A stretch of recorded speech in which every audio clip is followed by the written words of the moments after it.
Is everybody able to see this PowerPoint? Yes, sir. Okay. So today's class we will be discussing about a limbic system, a part of the brain which is called limbic system. So what is exactly limbic system includes is it includes the entire neuronal circuitry that controls emotional behavior and motivational drives in a person. So mainly it is concerned with our emotions, what emotions we show and what behavior, how we behave in social or any circumstances, and our motivation to do something. Everything is under the control of this limbic system. Limbic system, one of the major component of limbic system is hypothalamus. So limbic system main functions are the emotional behavior. Along with that, it also controls internal condition like body temperature, osmolality of body fluids, drives to eat and drink, to control body weight. So you know this, all these functions, some of these internal conditions functions are functions of hypothalamus. Since limbic system includes hypothalamus as the main component, along with emotions, it also has role in controlling this body temperature, eating, drinking. You know that thirst center, feeding center, we all have discussed in the hypothalamus class. So the internal functions especially are collectively called as the vegetative functions of the brain. So what does the limbic system contains? So you can see the diagram in the periphery, that peripheral structures is forming the limbic cortex. In the center, there are some nuclei. Exactly in the center, one big nucleus that is forms the subthalamic structure is the hypothalamus. It is one of the main component of limbic system. Surrounding is the limbic cortex. The parts are the orbitofrontal cortex, subcallosal gyrus, cingulate gyrus, like a rim, like a border which is covering the internal structures is the limbic cortex. Inside there are submerged important structures like hypothalamus, anterior nuclei of thalamus, hippocampus. So this all comes under the components of the limbic system. Papez is the name of a scientist who proposed that cortical machinery for feeling involves the limbic lobe. So the feeling or the emotion in a person, he identified that is because of the limbic lobe. So it is a phylogenetically primitive cortex. You know that neocortex and allocortex. Allocortex is relatively older portions of the cortex, whereas neocortex is the newer parts of the cortex, which is very well developed in human beings compared with that of the lower animals. So the limbic lobe. Limbic lobe is nothing but the limbic cortex. The parts I already told you: cingulate gyrus, parahippocampal gyrus, and the hippocampal formation. In the diagram on the right side, you can see a blue color rim-like structure that forms the limbic cortex. So it is present in the basal parts of the brain, that is in the below the cerebral cortex. So coming to Papez circuit, this is important, can be asked for 3-mark question. It is one of the major connection of the limbic system. You can see the hippocampus is connected to the mammillary bodies. Mammillary body of thalamus, you know, it's present in the posterior part of thalamus. The hippocampus of the limbic system is connected to mammillary bodies by means of fornix. The details of these connections I will tell you in the coming slides. And the mammillary bodies are in turn connected to the anterior thalamus, anterior portion of thalamus by means of mammillothalamic tract. Then anterior thalamus is connected with cingulate gyrus by means of thalamocortical radiations. Cingulate gyrus is connected to hippocampus by means of a cingulum. So this forms a circuit given by a scientist, Papez, to which helps in control of emotions or the emotional behavior in the person. So coming to the details of the connections of the limbic system. So mainly, as I told you, fornix, mammillothalamic tract. Along with that, there is striae terminalis, striae medullaris, and medial forebrain bundle. So these are the main connections of limbic system. So first is fornix. So hippocampus will be connected to the mammillary body of hypothalamus by means of fibers which are referred to as the fornix.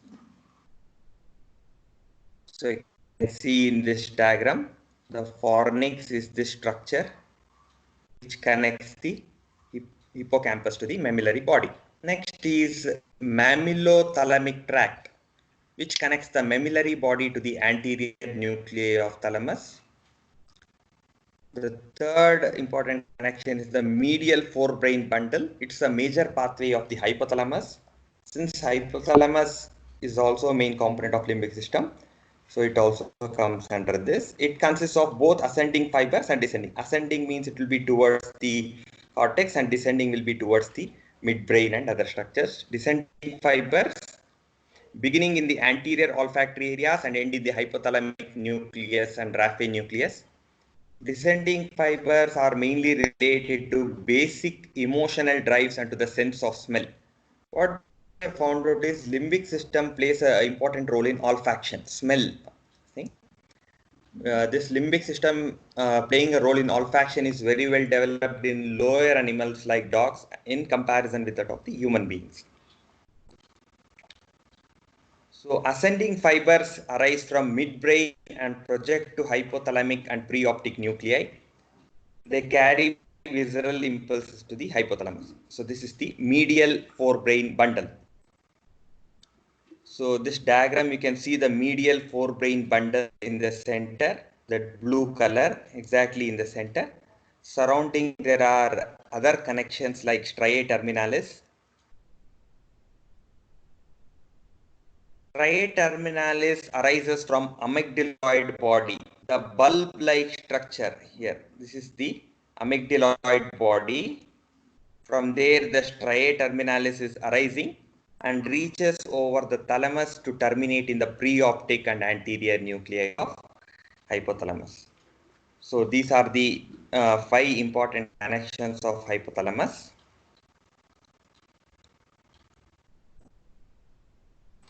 Fornix, mammillothalamic tract, striae terminalis, striae medullaris, and medial forebrain bundle. Next, coming to the functions of limbic system. If we have to list the functions of the limbic system, these are as follows. First is, I told you it plays a role in olfaction, smell. Second one is, along with hypothalamus, combinedly, it will act to bring about the following functions. That is the sexual behavior of a person, the emotions of rage and fear. Rage is extreme anger. Rage and fear and motivation.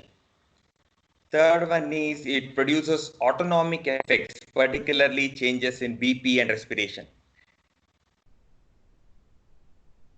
Fourth one is autonomic effects are a part of more complex phenomena, particularly emotional and behavioral responses. That means what they are trying to say is following an emotion. Suppose you all get angry or you all become happy or sad. Many different emotions are there. So emotions and simultaneously there will be some autonomic changes in your body. For example, you will be tensed during the exam. When you observe inside, your heart rate will be more. Palpitations will be there and other you may be feeling little uncomfortable inside. So because of increased acid secretion may be there. So these autonomic effects are because of changes in the emotional and behavioral response. So this is in general the list of the functions of limbic system. We can discuss a little bit in detail. So there are scientists who have told about the emotions. So one of them is the William James. So what he has told is, what kind of emotion of fear would be left if the feeling neither of quickened heartbeats, nor of shallow breathing, neither of trembling lips, nor of weakened limbs, neither of goose flesh, nor of visceral stirrings were present? It is quite impossible for me to think. I say that for us, emotion dissociated from all bodily feeling is inconceivable. So what he is trying to tell is, so the emotions will not be left. For example, anger or fear, any emotion will not be left if there is no that increased heart rate or shallow breathing. All those feelings, autonomic responses are not there, means emotions will not be there. That is what he is trying to tell. So both should be there simultaneously, and is giving main importance to the autonomic this thing, which is giving rise to the emotions. But this James Lange theory fails to explain that emotional feelings can extend well beyond the time of autonomic arousal. Means autonomic activity, for example, increased heart rate, shallow breathing would have stopped, but still the emotion feelings will continue for some more time. That part was failed to explain by the James Lange theory. Then another two scientists came, Cannon and Bard, Walter Cannon and Philip Bard.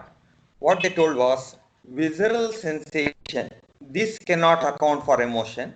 A center for emotional experience is totally different, and center for visual sensation is totally different. And what they found was two subcortical areas, thalamus and hypothalamus, they play a key role in mediating emotion. So you can see the two theories of emotion shown in the diagram. Here the person is observing a snake, that is a sensory stimulus. According to James Lange theory, as soon as the person receives the stimulus, the James Lange shown in the red arrow, James Lange theory telling emotional expression, that is somatic and visceral response will come first. That will lead to emotional experience, that is fear. Whereas Cannon part told first thing the emotional experience, that is the fear will come. That is followed by the emotional expression, autonomic changes. So these were the two important theories they told to explain the emotion. Then recently one more scientist came by name Arnold theory. He discussed there are four aspects in emotion. One is cognition. In cognition, one becomes aware of situation. One more is unconscious evaluation. So in the brain, in your mind, you will unconsciously evaluate situation. You can tell it as it can be harmful, or some people may feel the same situation as beneficial. The next slide, I will go into detail. Third one is affect, conscious reflection of the unconscious appraisal. Last one is autonomic responses. So this diagram is not so clear, but I'll explain it to you. Arnold's theory, what he told was, on hearing a loud sound, one may become aware and recognize that sound has originated from a firecracker. That is a cognition. He becomes aware of situation. Next one, some evaluate it as harmful sound, some evaluate it as harmless sound. That is unconscious evaluation of situation. That is the second part of Arnold, what he told. So some tell it as harmful, some as harmless. So harmful, those people who are feeling it will injure me or it will burn me. That is conscious reflection of evaluation or the effect. Whereas some people who are thinking it as harmless, okay, they will think it as, okay, it's a festival period. Okay, I can see the cracker show now. Or some may think what a nuisance cracker it is. Like that. So different. So which finally brings about the feelings, emotional feeling in the form of some who feel it will burn me, they will have fear response. Some who feel okay, festival period, they will have joy type of emotion. Some who will feel it as nuisance, they will feel it as the rage sensation. So he told,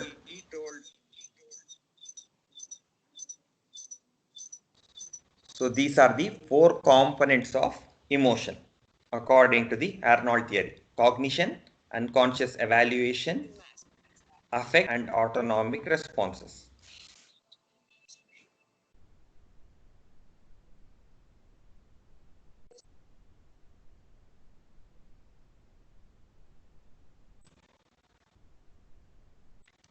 Okay. Next function is this section. Everybody is able to listen? Yes, sir. Okay. Sexual behavior function of the limbic system. So you all know that mating is a basic phenomena, but it's complex phenomena where many parts of nervous system are involved. Copulation is made up of series of reflexes which are integrated in spinal cord as well as in the lower brain stem, that is the medulla and other structures. So what the limbic system has got a role is the behavioral components that accompany that sexual behavior, that is the urge or the libido, urge to copulate, and the coordinate sequence of events in male and female which lead to pregnancy are regulated to a large degree in the limbic system and hypothalamus. So the entire components or the reflex is under the function of limbic system and hypothalamus, the sexual behavior in a person. One more is maternal behavior, that is how the mother will take care of the kid or a child. What they have found out is the maternal behavior in a mother, in animals they have found was in some lesions of cingulate and retrosplenial portions of limbic cortex, if there are lesions, the maternal behavior were decreased in such animals. So what they have found was in animals, the maternal behavior is primarily neurogenic, that it depends on the olfactory sensations, visual, auditory, and thermotactile stimuli which are coming from the young ones. So all these stimuli will enable the mother to develop the bonding as well as to take care of the kids. Other behavioral functions which are taking place in association with hypothalamus. Since hypothalamus is a major part of limbic system. So what they have found out is lateral hypothalamus stimulation will lead to thirst and eating. Those are the vegetative functions of brain. Other than that, it will increase general level of activity of animal, sometimes leading to overt rage and fighting. Opposite to lateral hypothalamus is the function of ventromedial nucleus portion of the hypothalamus. If you stimulate that portion, what will happen? Opposite functions, a sense of satiety and decreased eating, which is opposite to thirst and eating. Next is tranquility. The animal will remain calm. Whereas if you stimulate lateral hypothalamus, the animal will become overactive. It will go and start to fight, overt rage and fighting. Then if you stimulate the thin portion of periventricular nuclei of hypothalamus, they have observed the animal will develop the fear and punishment reactions. And one more thing what they found out is sexual drive can be stimulated from most anterior and most posterior portions of hypothalamus. If you stimulate the most anterior and most posterior part of hypothalamus, you can stimulate the sexual drive in the animals. So these are behavioral functions of hypothalamus and associated limbic structures. Continuing with the other functions, reward and punishment function of limbic system. So here in the cage, inside the cage, there is a monkey. In the monkey's hand, there is a lever connected at the side of the cage. And there are some electrodes which are placed successively at different areas of the brain. So monkey, if it presses the lever, what it will do is that electric current will stimulate different areas of the brain.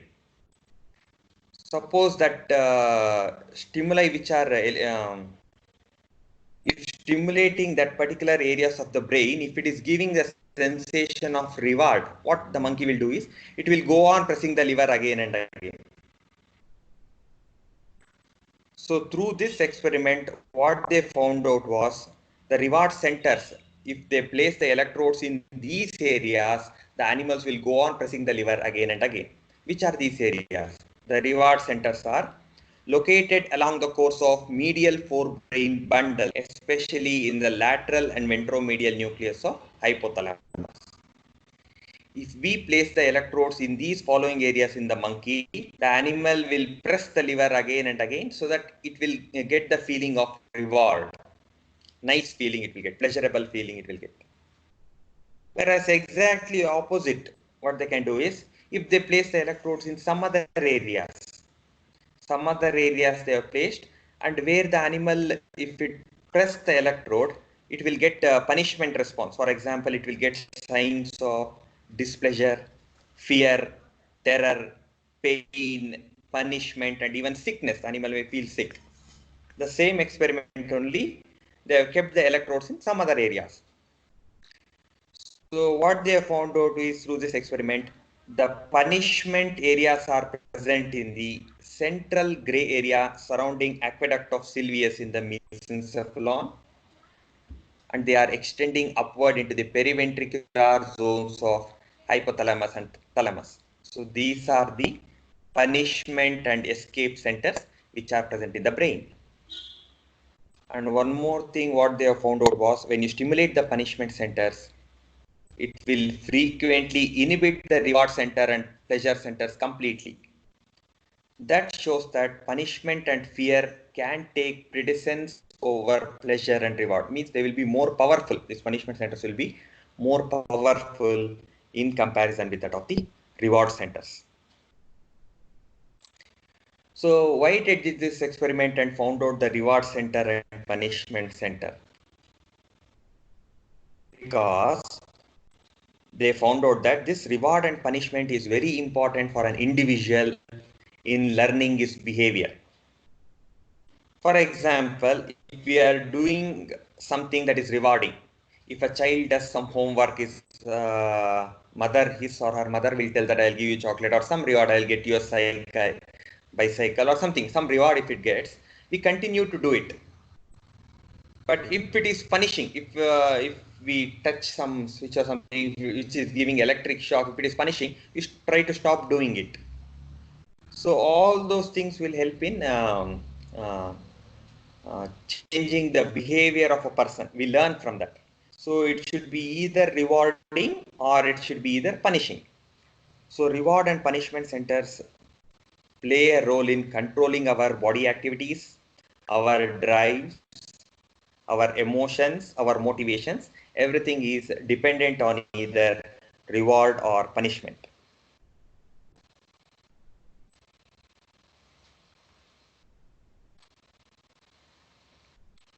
So one more thing is reward and punishment, not only in behavior, it also helps in learning and memory.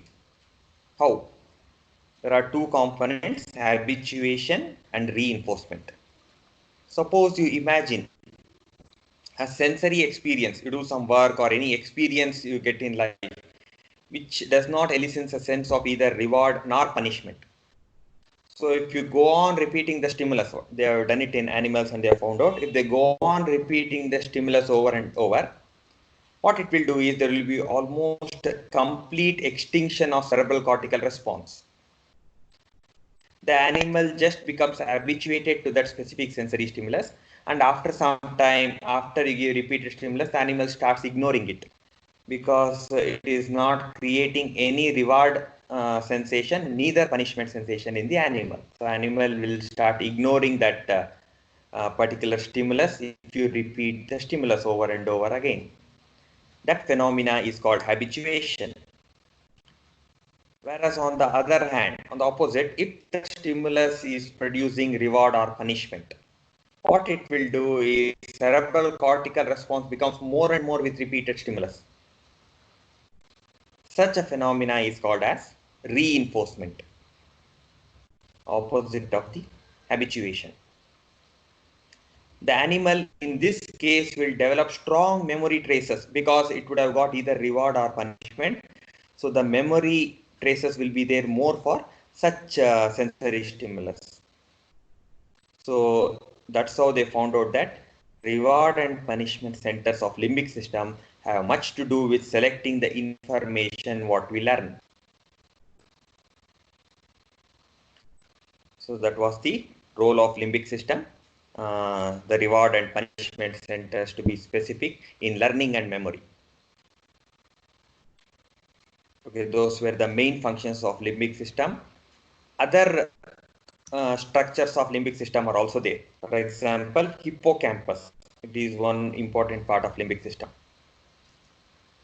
So what they have found out is this part of limbic system, if you go on stimulating different areas, you will get different behavioral patterns. For example, you stimulate one particular area, the animal will get pleasure sensation, You stimulate some other areas, rage, some other areas, passivity or excess sexual drive, like that they have found out. And also this part, it can become hyper excitable sometimes. And if you just mild stimulus, if you give also, it can produce epilepsy or epileptic seizures in an animal.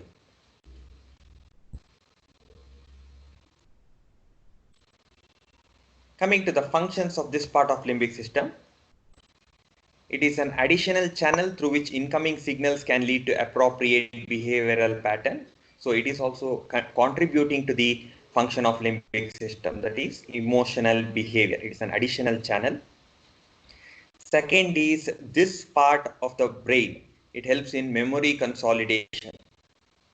That is transformation of short-term memories to long-term memories. So whatever short-term memories we will have, some particular events, for example, a wedding anniversary or a birthday, all the short-term memories will be converted to long-term memories, especially of the verbal type and symbolic type. It is done mainly in the hippocampus, memory consolidation. One more important structure of limbic system is the amygdala. These are large aggregate of cells. There are two types of nuclei in amygdala, corticomedial and basolateral. In human beings, basolateral nuclei is important, not the corticomedial. They play an important role in behavioral activities, not generally associated with olfactory stimuli. So this is a cut section. Amygdala is a key coordinator of emotional behavior. The two tiny red-like structures shown in this diagram, that they have elaborated and shown the basolateral nuclei. And this is the corticomedial nuclei. So this is also important part of limbic system, amygdala. So what they have found is, you stimulate amygdala. What they have found is, along with the help of hypothalamus, it will have following functions. It can either increase the BP or decrease BP, changes in heart rate, GI motility, defecation or micturition, pupillary dilatation, piloerection. So if you stimulate different parts of amygdala, so along with hypothalamus, it brings about these effects.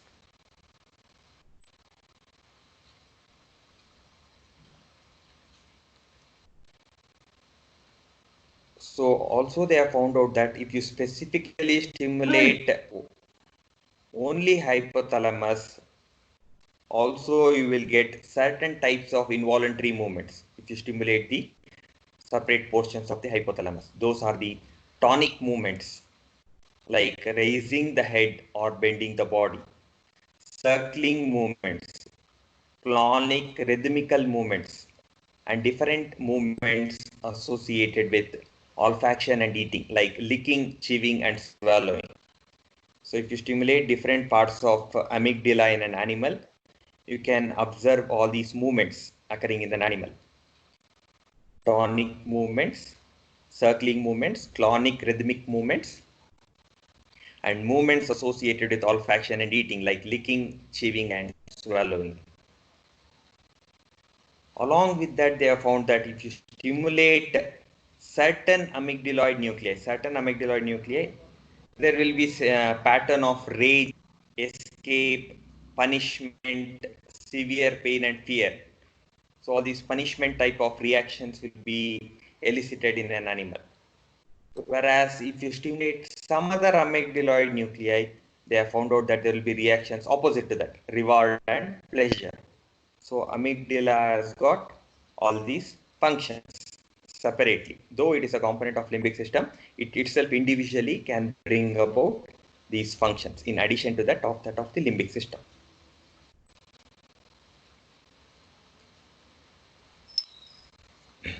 So this is the last slide. In the last class also I discussed this syndrome. This is very important from exam point of view. I have discussed.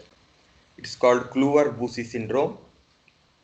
In the last class when I was discussing about the temporal lobe, bilateral temporal lobectomy, that time I also told you that it contains an important structure called amygdala. So when you remove the bilateral anterior temporal lobe, amygdala is also removed bilaterally. So that produces a syndrome, which is called as the Kluver-Bucy syndrome. So I also gave you the example of monkeys where they describe the syndrome. There will be loss of fear. So the monkeys are normally afraid of snakes, and in this Kluver-Bucy syndrome monkeys, there will be loss of fear, and the monkey will try to catch the snake and eat it. So that much of loss of fear will be there. Next is visual agnosia or psychic blindness. So by seeing, the animal will have defect in the ability to recognize the objects. That is called visual agnosia or psychic blindness. Third one is extreme orality. That means excessive tendency to examine objects orally. So whatever object it finds, it will try to put it in the mouth and taste it. Whatever it finds, that is called extreme orality. Fourth one is decreased aggressiveness. The aggression, overall aggression of the animal will become less. Tameness, it is almost same as that. Means the animal will be calm. It won't be opposite of rage. It will be calm in nature. The general aggression of the animal will not be there. And other things what they have observed is changes in the eating behavior of that particular animal. And last one is there will be excess sexual drive in that particular animal. So these are the features of Kluver-Bucy syndrome.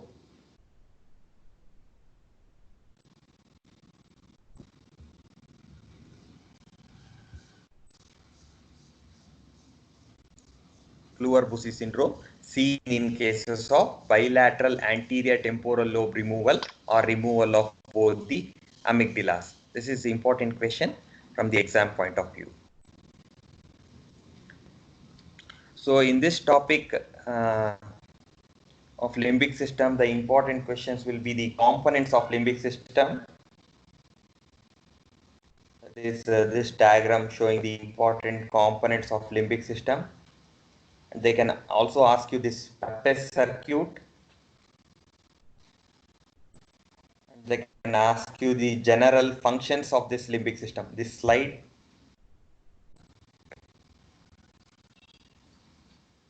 Also, they can ask you this reward and punishment function of limbic system. Also this part, importance of reward and punishment in behavior as well as habituation and reinforcement. And lastly, this Kluver-Bucy syndrome. Okay, thank you very much. So that ends the topic of limbic system.